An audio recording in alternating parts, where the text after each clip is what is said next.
দেখো বন্ধুরা, সকাল সকাল আজকে কালকে ভোরবেলায় মনে অনেক বৃষ্টি হয়েছে। দেখো এই যে আমার সব ঠাকুরের জামা কাপড়গুলো যদিও সেটের তলায় ছিল, কিন্তু দেখো সব ছাট এসে সব ভিজিয়ে দিয়েছে।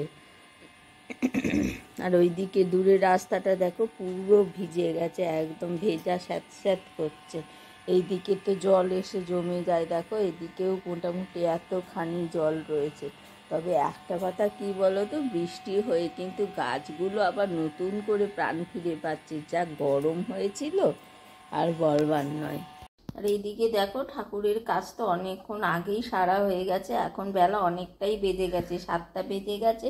সকাল থেকে আর তোমাদের সাথে কিছু শেয়ার করতে পারিনি। আর এই দেখো, দেখালাম না কালকে সব বিপত্তারিণীর বাসন সব মেজে এই ঝুড়িতে রেখেছি, আর এই ঝোড়ার মধ্যে ফুল তুলে এনে কাপড় চাপা দিয়ে রেখেছি, জানো তো, নালে ফুলগুলো ভীষণ নরম হয়ে যায় আর বেলার দিকে না আর পুজো দেওয়ার উপক্রম থাকে না।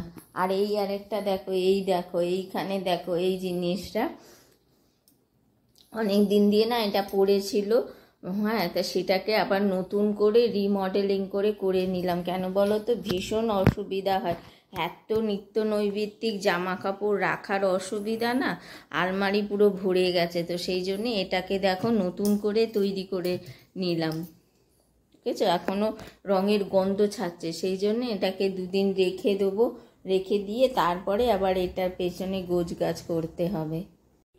গুড মর্নিং এভরিওয়ান, কেমন আছো তোমরা? আশা করি ভালো আছো, সুস্থ আছো। আর আমি চন্দ্রানী চলে এসেছি আর একটা নতুন ব্লগের সাথে। এখন বাজে সকাল 6টা 15, উঠেছি অনেকক্ষণটাই, কিন্তু কিছু কাজ করছিলাম আজকে। দেখো চাউমিনের এই সেদ্ধ ভাপানো আলু আর গাজরটাকে আমি প্রথমে ভেজে নেবো, একেবারেই নর্মাল করি, বাচ্চাদেরকেও এইভাবে তোমরা খাওয়াতে পারো চাইলে।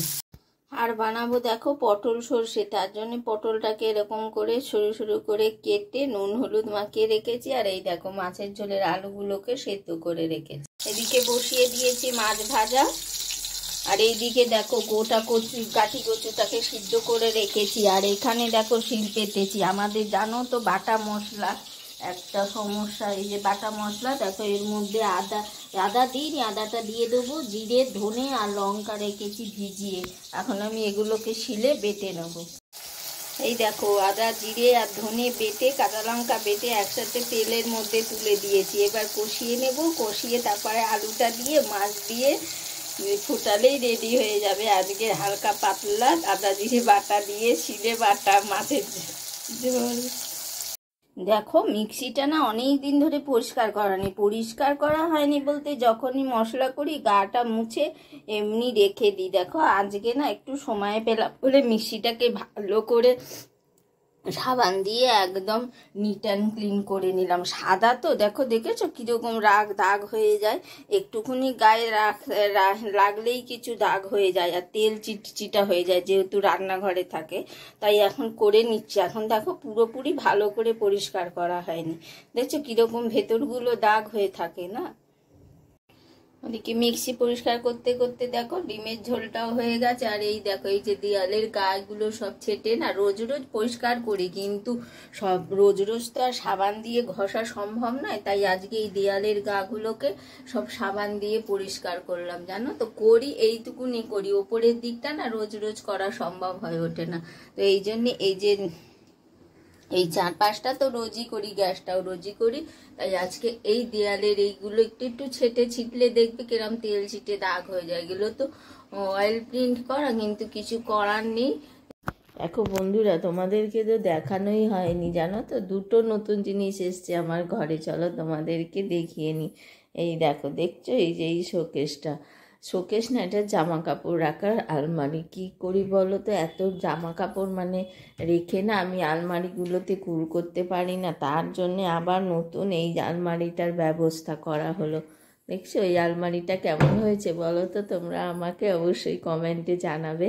আর একটা নতুন জিনিস তোমাদেরকে দেখাই, দাঁড়াও। এই যে এই সাউন্ড সিস্টেমটা দেখো, এই যে এই সাউন্ড সিস্টেমটা আমাকে একজন গিফট করেছে, দেখেছো? তো এটা হলো আমার বাড়িতে যেহেতু দুর্গা পুজো হয়, তো দুর্গা পুজোর জন্যেই মেনলি আমাকে গিফট করেছে। তো আমার এই দুটো জিনিস কেমন হয়েছে তোমরা কিন্তু অবশ্যই জানাবে, লাইক করবে, শেয়ার করবে, কমেন্ট করবে। আর চ্যানেলে নতুন আসলে অবশ্য করে কিন্তু চ্যানেলটা সাবস্ক্রাইব করতে ভুলো না।